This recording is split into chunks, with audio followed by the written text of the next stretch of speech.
ಅಯೋಧ್ಯ ರಾಮ ಮಂದಿರ ಹುಂಡಿಗೆ ಕನ್ನಕ್ಕೆ ಬಂತು ಕಠಿಣ ರೂಲ್ಸ್, ಓಡಿ ಹೋದ ಸಿಬ್ಬಂದಿಗಳು. ಎಸ್ ವೀಕ್ಷಕರೇ, ಅಯೋಧ್ಯ ರಾಮ ಮಂದಿರದಲ್ಲಿ ಕಾಣಿಕೆ ಹಣದ ಲೂಟಿ ಹಗರಣ ಇಡೀ ದೇಶದಾದ್ಯಂತ ಭಾರಿ ಸಂಚಲನವನ್ನ ಮೂಡಿಸಿತ್ತು. ಭಕ್ತರು ಅತ್ಯಂತ ಭಕ್ತಿಪೂರ್ವಕವಾಗಿ ಅರ್ಪಿಸುತ್ತಿದ್ದ ಆ ಪವಿತ್ರ ಕಾಣಿಕೆ ಹಣವನ್ನ ದೇವಸ್ಥಾನದ ನಂಬಿಕಸ್ಥ ಸಿಬ್ಬಂದಿಗಳೇ ಕಳ್ಳತನ ಮಾಡುತ್ತಿದ್ದರು ಎಂಬ ಸತ್ಯ ಹೊರಬಂದಾಗ ಕೋಟ್ಯಾಂತರ ಭಕ್ತರ ಹೃದಯ ಒಡೆದು ಹೋಗಿತ್ತು. ಯಾವಾಗ ಇದು ಹೊರಬಿತ್ತು, ಇದಕ್ಕೆ ಕಠಿಣವಾದ ಬ್ರೇಕ್ ಹಾಕಲು ಶ್ರೀರಾಮ ಜನ್ಮಭೂಮಿ ತೀರ್ಥಕ್ಷೇತ್ರ ಟ್ರಸ್ಟ್ ಸಂಪೂರ್ಣವಾಗಿ ಸಜ್ಜಾಗಿದೆ. ಹೌದು ವೀಕ್ಷಕರೇ, ಇನ್ನು ಮುಂದೆ ರಾಮಲಲ್ಲಾನ ಆ ಕಾಣಿಕೆ ಪೆಟ್ಟಿಗೆಗಳಿಂದ ಬರುವ ಕೋಟಿ ಕೋಟಿ ಹಣವನ್ನ ಎಣಿಸುವ ಸಿಬ್ಬಂದಿಗಳು ಕಡ್ಡಾಯವಾಗಿ ಜೇಬಿಲ್ಲದ ಉಡುಪುಗಳನ್ನು ಮಾತ್ರವೇ ಧರಿಸಬೇಕು. ಅಷ್ಟೇ ಅಲ್ಲದೆ ಪ್ರತಿಯೊಬ್ಬ ಸಿಬ್ಬಂದಿಯು ಪೊಲೀಸರಿಂದ ವೆರಿಫೈ ಆದ ಚಾರಿತ್ರ್ಯ ಪ್ರಮಾಣ ಪತ್ರವನ್ನ ತರಲೇಬೇಕು ಎಂಬ ಕಠಿಣ ನಿಯಮಗಳನ್ನ ಟ್ರಸ್ಟ್ ಜಾರಿಗೆ ತಂದಿದೆ. ಸರ್ಕಾರದ ಈ ಅತ್ಯಂತ ಕಠಿಣ ನಿಯಮಗಳು ಜಾರಿಯಾಗ್ತಿದ್ದಂತೆಯೇ ಕಾಣಿಕೆ ಎಣಿಸುವ ಕೊಠಡಿಯಲ್ಲಿದ್ದ ಬರೋಬ್ಬರಿ 23 ಸಿಬ್ಬಂದಿ ಸದ್ದಿಲ್ಲದೆ ತಮ್ಮ ಕೆಲಸಕ್ಕೆ ರಾಜೀನಾಮೆ ನೀಡಿ ಓಡಿ ಹೋಗಿದ್ದಾರೆ. ಹಾಗಾದ್ರೆ ಹೊಸ ರೂಲ್ಸ್ ನಲ್ಲಿ ಏನೆಲ್ಲ ಇದೆ, ಅಲ್ಲಿ ಕೆಲಸ ಮಾಡುವ ಸಿಬ್ಬಂದಿ ಏನೆಲ್ಲ ಫಾಲೋ ಮಾಡಬೇಕು, ಇವರಿಗೆ ಕಳ್ಳರಿಂದ ಜಪ್ತಿಯಾದ ಹಣವೆಷ್ಟು, ಬನ್ನಿ ಸಂಪೂರ್ಣ ಮಾಹಿತಿಯನ್ನು ನೋಡೋಣ. ಹೊಸ ರೂಲ್ಸ್ ಕೇಳಿದ್ರೆ ಶಾಕ್ ಆಗೋದು ಗ್ಯಾರಂಟಿ. ಕಠಿಣ ನಿಯಮ ಕೇಳಿ ಪಾತರಗುಟ್ಟಿದ್ದ ಸಿಬ್ಬಂದಿಗಳು. ವೀಕ್ಷಕರು, ಇಂತಹ ದೊಡ್ಡ ಹಗರಣ ಬಯಲಿಗೆ ಬಂದ ಮೇಲೆ ರಾಮ ಜನ್ಮಭೂಮಿ ತೀರ್ಥಕ್ಷೇತ್ರ ಟ್ರಸ್ಟ್ ತೀವ್ರ ಆಕ್ರೋಶಗೊಂಡಿತು. ಇನ್ನು ಮುಂದೆ ಮಂದಿರದ ಪವಿತ್ರತೆಗೆ ಧಕ್ಕೆ ತರುವ ಇಂತಹ ಘಟನೆಗಳು ಮರುಕಳಿಸಬಾರದು ಎಂದು ನಿರ್ಧರಿಸಿದ ಟ್ರಸ್ಟ್ ದಾನದ ಹಣವನ್ನು ಎಣಿಸುವ ಮತ್ತು ನಿರ್ವಹಿಸುವ ಇಡೀ ವ್ಯವಸ್ಥೆಯನ್ನೇ ಸಂಪೂರ್ಣವಾಗಿ ಬದಲಾಯಿಸಿಬಿಟ್ಟಿದೆ. ಇದಕ್ಕಾಗಿ 3 ಅತ್ಯಂತ ಕಠಿಣ ನಿಯಮಗಳನ್ನು ಜಾರಿಗೆ ತರಲಾಗಿದೆ. ಮೊದಲನೇದಾಗಿ ಜೇಬಿಲ್ಲದ ಬಟ್ಟೆಗಳು. ಹೌದು, ನೀವು ಕೇಳ್ತಾ ಇರೋದು 100ಕ್ಕೆ 100ರಷ್ಟು ಸತ್ಯ. ಹಣ ಎಣಿಸುವ ಸಿಬ್ಬಂದಿ ಇನ್ನು ಮುಂದೆ ತಮಗೆ ಇಷ್ಟ ಬಂದ ಬಟ್ಟೆ ಧರಿಸುವಂತಿಲ್ಲ. ಅವರು ಧರಿಸುವ ಉಡುಪಿನಲ್ಲಿ ಒಂದೇ ಒಂದು ಪಾಕೆಟ್ ಅಥವಾ ಜೇಬ್ ಇರಬಾರದು. ಯಾಕೆಂದ್ರೆ ಹಣ ಎಣಿಸುವಾಗ ಯಾರಿಗೂ ಕೂಡ ಒಂದೇ ಒಂದು ನೋಟನ್ನ ಅಥವಾ ನಾಣ್ಯವನ್ನ ಜೇಬಿನಲ್ಲಿ ಅಡಗಿಸಲು ಸಾಧ್ಯವಾಗಬಾರದು ಎಂಬುದು ಇದರ ಹಿಂದಿನ ಮಾಸ್ಟರ್ ಪ್ಲಾನ್. ಇನ್ನು ಎರಡನೇದು ಪೊಲೀಸ್ ವೆರಿಫಿಕೇಶನ್ ಕಡ್ಡಾಯ. ಇನ್ನು ಮುಂದೆ ಮಂದಿರದ ಆವರಣದಲ್ಲಿ ಅಥವಾ ಈ ಸೂಕ್ಷ್ಮ ವಿಭಾಗಗಳಲ್ಲಿ ಕೆಲಸ ಮಾಡುವ ಪ್ರತಿಯೊಬ್ಬ ಉದ್ಯೋಗಿಗೂ ಪೊಲೀಸರಿಂದ ದೃಢೀಕರಿಸಲ್ಪಟ್ಟ ಕ್ಯಾರೆಕ್ಟರ್ ಸರ್ಟಿಫಿಕೇಟ್ ಅಂದರೆ ಚಾರಿತ್ರ್ಯ ಪ್ರಮಾಣ ಪತ್ರ ಕಡ್ಡಾಯ. ಯಾರ ಹಿನ್ನೆಲೆಯಲ್ಲಿ ಸಣ್ಣ ಕ್ರಿಮಿನಲ್ ಕಪ್ಪು ಚುಕ್ಕೆ ಇದ್ದರೂ ಅವರಿಗೆ ಮಂದಿರದೊಳಗೆ ಪ್ರವೇಶವಿಲ್ಲ. ಮೂರನೇದಾಗಿ ಪ್ರತ್ಯೇಕ ಪ್ರಣೀತ ತಂಡದ ನೇಮಕ. ಈ ಹಿಂದೆ ಮಂದಿರ ಸ್ವಚ್ಛತಾ ಸಿಬ್ಬಂದಿ ಅಂದರೆ ಹೌಸ್ ಕೀಪಿಂಗ್ ಸ್ಟಾಫ್ ಅನ್ನ ಕೂಡ ದಾನದ ಹಣ ಎಣಿಸುವ ಕೆಲಸಕ್ಕೆ ಬಳಸಿಕೊಳ್ಳಲಾಗ್ತಿತ್ತು. ಆದರೆ ಈಗ ಟ್ರಸ್ಟ್ ಅದಕ್ಕೆ ಬ್ರೇಕ್ ಹಾಕಿದೆ. ಹೌಸ್ ಕೀಪಿಂಗ್ ಸಿಬ್ಬಂದಿಯನ್ನು ಅವರ ಮೂಲ ಕೆಲಸಕ್ಕೆ ಮರಳಿಸಲಾಗಿದೆ ಮತ್ತು ಹಣ ಎಣಿಕೆಗಾಗಿ ಅತ್ಯಂತ ಭದ್ರತೆ ಉಳ್ಳ ಪ್ರತ್ಯೇಕ ಪರಿಣಿತ ತಂಡವನ್ನು ನೇಮಿಸಲು ನಿರ್ಧರಿಸಲಾಗಿದೆ. ಅಲ್ಲದೆ ಹೌಸ್ ಕೀಪಿಂಗ್ ಸಿಬ್ಬಂದಿ ಕೇವಲ ದೇವಸ್ಥಾನದ ಸ್ವಚ್ಛತಾ ಕಾರ್ಯಕ್ಕೆ ಮಾತ್ರ ಸೀಮಿತಗೊಳಿಸಲಾಗಿದ್ದು, ಕಾಣಿಕೆ ಕೊಠಡಿಯೊಳಗೆ ಅವರ ಪ್ರವೇಶವನ್ನ ಸಂಪೂರ್ಣವಾಗಿ ಮತ್ತು ಕಟ್ಟುನಿಟ್ಟಾಗಿ ನಿಷೇಧಿಸಲಾಗಿದೆ. ನಿಯಮಗಳಿಗೆ ಬೆದರಿ ಕೆಲಸ ಬಿಟ್ಟು ಓಡಿ ಹೋದ ಸಿಬ್ಬಂದಿ. ಯಾವಾಗ ರಾಮ ಮಂದಿರ ಟ್ರಸ್ಟ್ ಈ ಜೇಬಿಲ್ಲದ ಬಟ್ಟೆ ಮತ್ತು ಪೊಲೀಸ್ ತಪಾಸಣೆಯ ಹೊಸ ನಿಯಮಗಳನ್ನ ಅಧಿಕೃತವಾಗಿ ಘೋಷಿಸಿತು, ಆಗ ಮಂದಿರದೊಳಗೆ ಮತ್ತೊಂದು ಹೈಡ್ರಾಮಾ ನಡೆಯಿತು. ತಪ್ಪು ಮಾಡಿದವರ ಎದೆಯಲ್ಲಿ ನಡುಕ ಶುರುವಾಯಿತು.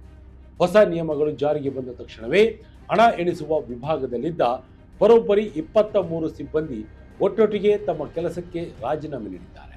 ಹೌದು, 23 ಜನ ನೌಕರರು ಹಾಗೂ ಇನ್ಮುಂದೆ ಇಲ್ಲಿ ಕೆಲಸ ಮಾಡುವುದಿಲ್ಲ ಎಂದು ನಮಗೆ ಕೆಲಸ ನೀಡಿದ್ದ ಕಾಂಟ್ರಾಕ್ಟಿಂಗ್ ಏಜೆನ್ಸಿಗೆ ರಾಜೀನಾಮೆ ಪತ್ರ ಬಿಸಾಡಿ ಹೊರ ಹಿಡಿದಿದ್ದಾರೆ.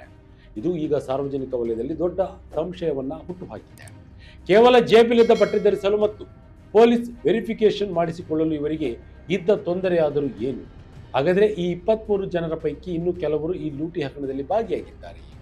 ಪೊಲೀಸರ ತನಿಖೆಯಲ್ಲಿ ಸಿಕ್ಕಿ ಬಿಡುತ್ತವೆಂಬ ಭಯದಿಂದಲೇ ಇವರು ಓಡಿ ಹೋದರೆಂಬ ಪ್ರಶ್ನೆಗಳು ಈಗ ಕಾಡಲಾರಂಭಿಸಿವೆ.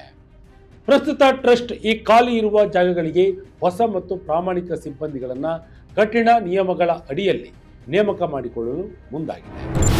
ಎಸ್ಐಟಿ ತನಿಖೆಗೆ ಸರ್ಕಾರದಿಂದ 15 ದಿನದ ಗಡುವು ವಿಸ್ತರಣೆ.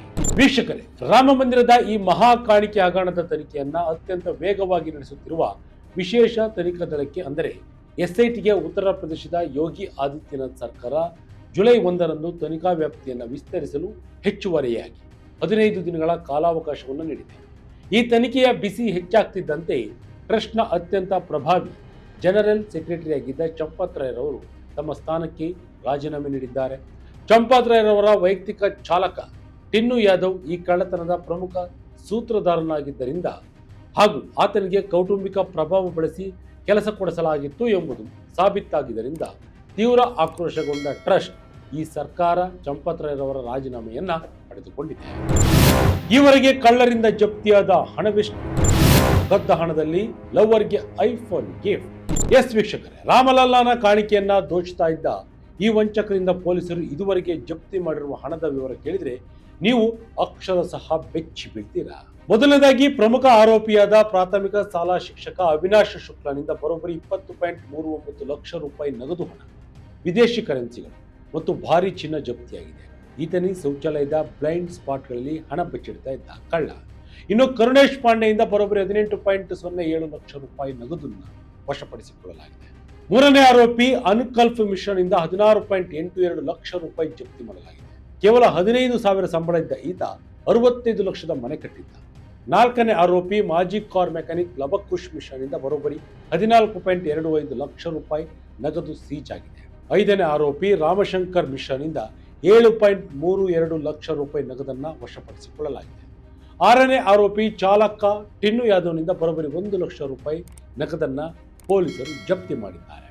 ಇವರೊಂದಿಗೆ 8ನೇ ಆರೋಪಿಯಾದ ಮನೀಶ್ ಕುಮಾರ್ ಯಾದವ್ ಹಾಗೂ ನಿವೃತ್ತ ಬ್ಯಾಂಕ್ ಅಧಿಕಾರಿ ಸುಭಾಷ್ ಚಂದ್ರ ಶ್ರೀವಾಸ್ತವ ಅವರನ್ನ ಪೊಲೀಸರು ವಶಕ್ಕೆ ಪಡೆದಿದ್ದು ಆಳವಾದಂತಹ ತನಿಖೆಯನ್ನ ಮುಂದುವರೆದಿದೆ.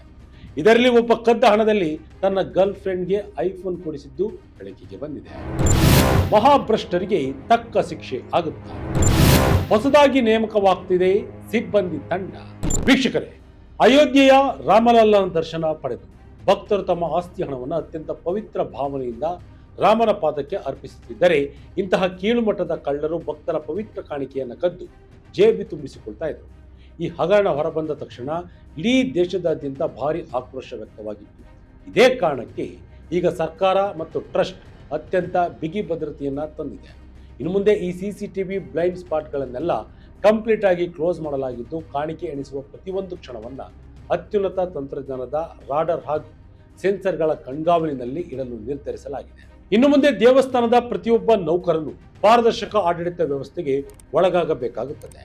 ಇನ್ನು ಬಂಧಿತರಾದ ಆರೋಪಿಗಳಿಗೆ ತಕ್ಕ ಶಿಕ್ಷೆಯಾಗುತ್ತಾ ಕಾದ್ ನೋಡಬೇಕು. ಒಟ್ಟಿನಲ್ಲಿ ಕೋಟ್ಯಾಂತರ ಭಕ್ತರ ನಂಬಿಕೆಯ ಕೇಂದ್ರವಾಗಿರುವ ಅಯೋಧ್ಯೆಯ ರಾಮ ಮಂದಿರದಲ್ಲಿ ಇಂತಹ ಘಟನೆ ನಡೆದಿರುವುದು ನಿಜಕ್ಕೂ ದುರದೃಷ್ಟಕರ. ಆದರೆ ತಪ್ಪು ಮಾಡಿದವರು ಯಾರೇ ಆಗಿದ್ದರು ಅವರನ್ನ ಕಾನೂನಿನ ಮುಂದೆ ತಂದು ನಿಲ್ಲಿಸುವಲ್ಲಿ ತನಿಖಾ ತಂಡ ಯಶಸ್ವಿಯಾಗಿದೆ. ಟ್ರಸ್ಟ್ ಜಾರಿಗೆ ತಂದಿರುವ ಈ ಹೊಸ ಕಠಿಣ ನಿಯಮಗಳು ಮಂದಿರದ ಹಣಕಾಸು ವ್ಯವಸ್ಥೆಯಲ್ಲಿ ಸಂಪೂರ್ಣ ಪಾರದರ್ಶಕತೆಯನ್ನು ತರಲಿವೆ ಎಂಬ ನಂಬಿಕೆ ಭಕ್ತರದ್ದಾಗಿದೆ. ತಪ್ಪು ಮಾಡಿದವರು ರಾಮನ ಶಿಕ್ಷೆಯಿಂದ ಮತ್ತು ಕಾನೂನಿನ ಕಣ್ಣಿನಿಂದ ತಪ್ಪಿಸಿಕೊಳ್ಳಲು ಸಾಧ್ಯವೇ ಇಲ್ಲ. ರಾಮ ಮಂದಿರದ ಟ್ರಸ್ಟ್ ತಂದ ಹೊಸ ನಿಯಮದ ಬಗ್ಗೆ ನಿಮಗೆ ಅನಿಸಿದ್ದನ್ನ ಕಮೆಂಟ್ ಮೂಲಕ ತಿಳಿಸಿ. ಇದಾಗಿತ್ತು ಕ್ಷಣದ ಅಪ್ಡೇಟ್. ಇದೇ ರೀತಿಯ ಅಪ್ಡೇಟ್ಗಳಿಗಾಗಿ Vijaya Karnataka website, YouTube page, Facebook page follow ಮಾಡ್ತಾ ಇರಿ. ಧನ್ಯವಾದಗಳು.